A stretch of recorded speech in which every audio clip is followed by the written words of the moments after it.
तुला गाडी वापरेस फोटो घेताना फक्त ह्या बंद कर म्हणजे चांगले कधी समज व्यवस्थित दिसतं बरे जिपे करू चालू जरा जरा बाबा हाय करा एक मिनिट हा जो चल येतो 10 मिनिटात येतो आता त्या सगळं सांगान गेलो म्हणजे राजकीय चल बघूया चालू सांगते राजकारणात डिस्टर्ब ते काय त्याला तिकीट मिळालं ना असं त्याचा मनात लढू होतो सोपान बरं असं नाही चला चालू करूया चालू नाव करूया सांगा ते आमचे उपतालुका प्रमुख संदीप माळकर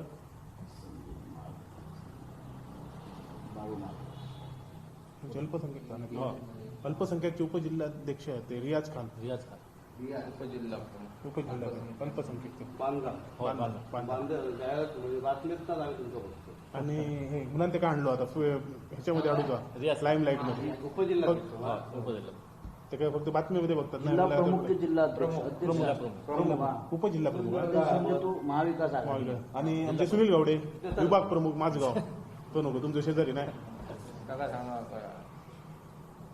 सामान्य शिवसेना सामान्य श्रीरंगावीचा चल चालू करूया सध्या जे आपण सावंतवाडी मतदारसंघाचं राजकारण एकदम गलिच्छ आणि म्हणजे ढवळून निघालेले आहे आणि आपण तर पाहतच आहोत एक पिक्चर आपण आला होता बघा गल्लीत गुन्हा दिल्लीत मुजरा तसंच आपले जे स्थानिक आमदार आहेत दीपक भाई केसरकर यांचा गल्लीत म्हणजे आपल्या मतदारसंघात गोंधळ चालू आहे आणि मुंबईत त्यांना मुजरा चालू आहे आणि त्या पिक्चरमध्ये जसे मकरंद अनासपुरे जशी ऍक्टिंग करून आमदार निवडून आले त्या पद्धतीने दीपक भाई केसरकर असतील हे मागील तीन वेळा लोकांची दिशाभूल करून म्हणजे मतदारसंघात ह्याची टोपी त्याला त्याची टोपी ह्याला घालून म्हणजे पहिलं काँग्रेसमध्ये असताना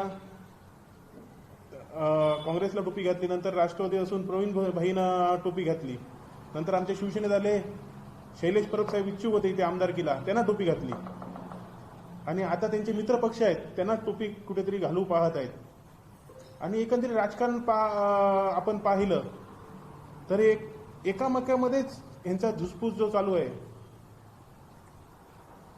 ते जर पाहतात असं वाटतं की यांचा गल्लीत गोंधळ आणि मुंबईत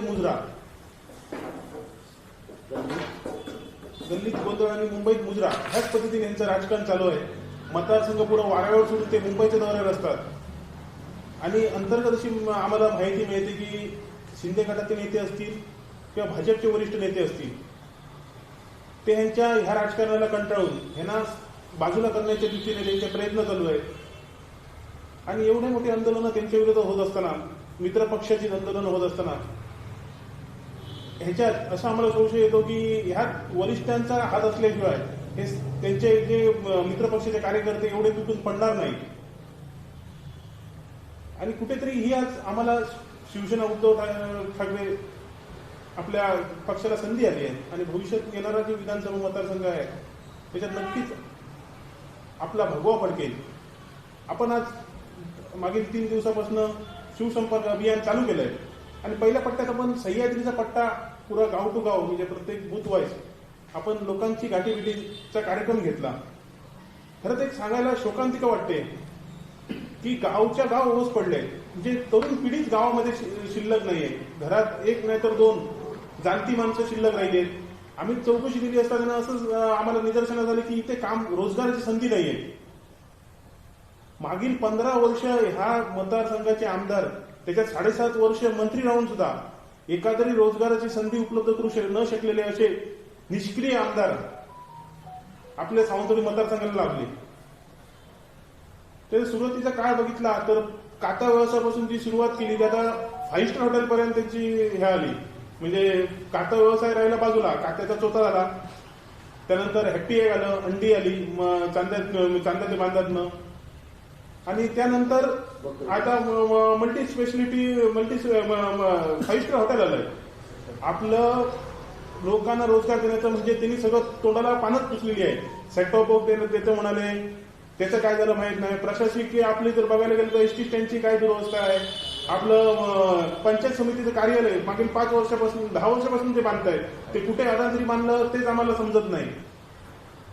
म्हणजे मोनोरेल असेल, म्हणजे अशा फक्त भूलथापा देऊन फक्त 5 स्टार हॉटेल करणार, जर्मनीला युवकांना पाठवणार. हो, तुम्ही मतदारसंघामध्ये जर्मनीला पाठवून काय करणार? तुम्ही पहिलं मतदारसंघामध्ये एखादा रोजगार निर्माण करा, नंतर जर्मनीला करा. पण माझ्या मते एकंदरीत आता आमचं असं निदर्शन येतं की सगळ्या लोकांनी असं ठरवलं की दीपक भाईनंच जर्मनीला पाठवावं राजकारणात निवृत्ती देऊन, आणि तुम्ही पहिलं 5 वर्ष तिथे आराम करा आणि तिथे काय ते ट्रेनिंग आहे ते करून या, आणि भविष्यातलं नंतर तुम्ही जर तिकडे सॅट झाला तर नक्कीच आपले काय इथे युवक आम्ही जर्मनीला पाठवू. ह्या मतदारसंघाचं जर बघायला गेलं तर सावंतवाडी मतदारसंघ ह्या जिल्ह्यातला सगळ्यात सुजलाम सुफलाम मतदारसंघ होता. पण मागील 15 वर्षापासून आपण हा मतदारसंघ कुठेतरी एक अडचणीत पडल्यासारखा हे आलाय. आज हे पहिले सांगायचे की आपल्याला पवार साहेब आपल्याला काम करायला देत नाही, त्यामुळे शिवसेनेत आलो, आपल्याला अन्याय झाला. एवढा जर तुमचा अन्याय झाला तर उद्धव साहेबांनी तुम्हाला मंत्रिपद दिलं, कुठला अन्याय केला तुमच्या? उलट तुम्हाला संधी दिली. एवढं असून सुद्धा ते शिंदे साहेबांबरोबर गेले, आणि आज शिंदे साहेबांनी त्यांना महत्वाचे खाती देऊन आपण त्यांच्यावर 24 तास असतात. एवढं असून आता तुमच्यावर 2.5 वर्षांनी कोणी अन्याय केला की तुम्ही विकास करू शकला नाही? यात फक्त असं आहे की विकास करता येत नाही, म्हणजे म्हणतात ते नाचता येणं आणि अंगण वाकडं, हीच कुठेतरी प्रचिती आपल्या सर्व लोकांना येत आहे. आणि येणाऱ्या काळामध्ये सुज्ञ जनता या नक्कीच घरी बसवेल, या ताळी मात्र शंका नाही.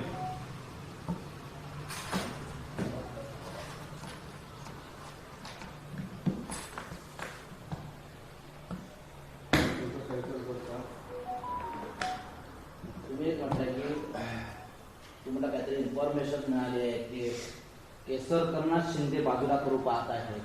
तर एकंदरीत जर आपण पाहिलं तर शिंदे गटातले नेते असतील, भाजप त्यांच्यावर तुटून पडले, पण शिंदे गटातले नेते कोणीही त्यांना सहकार्य करण्यासाठी पुढे येत नाही. त्यांची न कुठले जिल्ह्यातले नेते ना राज्यातले नेते. आणि हे गेल्या 6 महिन्यापासून चालू असून कुठलाही नेता जर वरिष्ठाची दखल घेत नाही, त्याच्यावरून असंच आम्हाला समजतं. आणि अंतर्गत माहिती आहे की त्यांना त्यांच्या भूलथापानं सगळेच आता कंटाळले आहेत. म्हणजे जनता ती कंटाळली आहे, पण वरिष्ठ नेते सुद्धा कंटाळले आहेत. फक्त स्वतःच्या फायद्यासाठी काहीतरी योजना राबवायची आणि स्वतःची प्रॉपर्टी वाढवायची, पण जनता खड्ड्यात गेली तरी चालते, ही त्यांचा जो स्वभाव आहे तो नक्कीच वरिष्ठांना सुद्धा आता समजलेला आहे. आणि आता त्यांना कुठलाच पक्ष जवळ करण्यासाठी तयार नाहीये.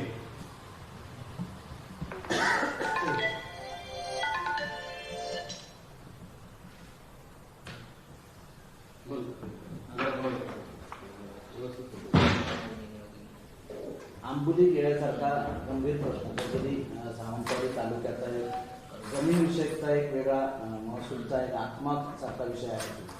या तालुक्याचा जणू आत्माच आहे. त्याच्यात उद्धव बाळासाहेब ठाकरे शिवसेना पक्षावर केसरकर गंभीर आरोप करतायत आणि तुमच्या नेत्यांवर की त्याने गेल्या 2.5 वर्षात मुख्यमंत्री असताना स्टे आणली आणि त्यामुळे हा प्रश्न रखडला.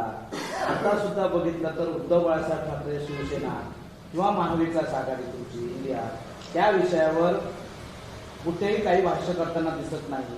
तो विषय तुम्हाला समजत नाही आहे तुमच्या पक्षाला का तुमच्या लोकांना, की खरोखरच स्टे आणली म्हणजे तुमच्या सरकारला हा विषय गांभीर्याने किंवा तुमच्या पक्षाला गांभीर्याने घ्यावासा वाटत नाही का? कारण एकंदरीत भाजप आणि शिवसेना म्हणजे शिंदे सेना म्हणजे केसरकरांची सेना हे दोघंच त्याच्यावर हे करतात आणि गंभीर विषय आहे. मग का म्हणजे त्या लोकांच्या तरी बाजूने तुम्ही का गेला नाही किंवा एक प्रशासनाच्या तरी बाजूने का गेला नाही, का जात नाही ते विषय तरी समजत नाहीये की केसरकरांना तो आंबोली चौकला आंदोलन द्यायचा आहे. आपण जर पाहायला गेलं तर प्रथमच आपण आपले विधानसभा प्रमुख असतील रुपेशजी राऊत यांनी पहिल्याच दिवशी त्यांच्या आंदोलनाला जाहीर पाठिंबा दिला आणि आम्ही सदैव त्यांच्या आंबोली असेल, चौकळ असेल, खेळ असेल त्या ग्रामस्थांचे सदैव पाठीशी राहू आणि कुठल्याही क्षणी तुम्ही आम्हाला साथ द्या, आम्ही तुमच्या पाठीशी खंबीरपणे उभे राहू, ही पहिलीच ग्वाही दिली. आणि दुसरा विषय तुम्ही म्हटलाय की हा जो मुख्य प्रश्न आहे तो 1998 पासून चालू झाला आणि तुम्हाला माहित आहे तेव्हा युती सरकारचं सरकार होतं आणि आता जे खासदार आहेत राणीसाहेब ते तेव्हा मुख्यमंत्री होते. त्या ह्याच्यातच ते कुठेतरी लोकांची जमिनी महाराष्ट्र शासनाकडे ताब्यात गेल्या. पण हे सोडवण्याचं खरं काम जर कोणाला श्रेय देण्याचं असेल ते उद्धव बाळासाहेब ठाकरे मुख्यमंत्री असतानाच हा प्रश्न कुठेतरी निकाल लागला होता. फक्त दीपक केसरकरचे हेकेकर स्वभावामुळे तो आज सुद्धा त्यांचा स्वभाव तसाच आहे की ती जमीन आहे ती त्यांना कुठेतरी धनदांड्यांच्या घशात घालायची आहे आणि ते सर्व त्यांना स्थानिक ग्रामस्थांना समजलं आहे. जी मोक्याची जमिनी आहे त्या कुठेतरी आरक्षित करून त्या जमिनी शेतकऱ्यांना न वाटता त्या शेकडो एकर जमीन आरक्षित करून ठेवायच्या दीपक केसरकर धोरण होतं आणि ते उद्धव साहेबांना न पटल्यामुळे दीपक केसरकरने खो घालून ते प्रकरण थांबून ठेवलं होतं. आता 2.5 वर्ष आली. आता शिंदे साहेब तुमचे राईट हँड आहेत. तुम्ही म्हणताय शिंदे साहेब तुमचे राईट हँड मी आहे. म्हणजे मला विचारायचं तुम्ही राज्याचे प्रवक्ता आहात.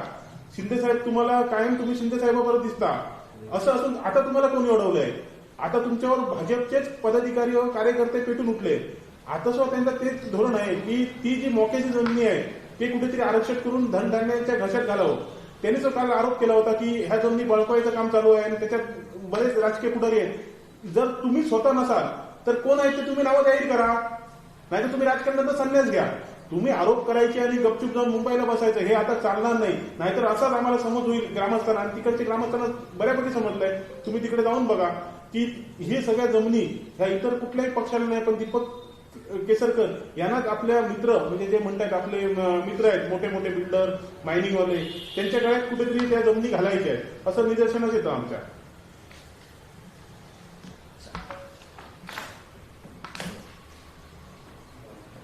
बरोबर फोटो घ्या भारी घेऊया.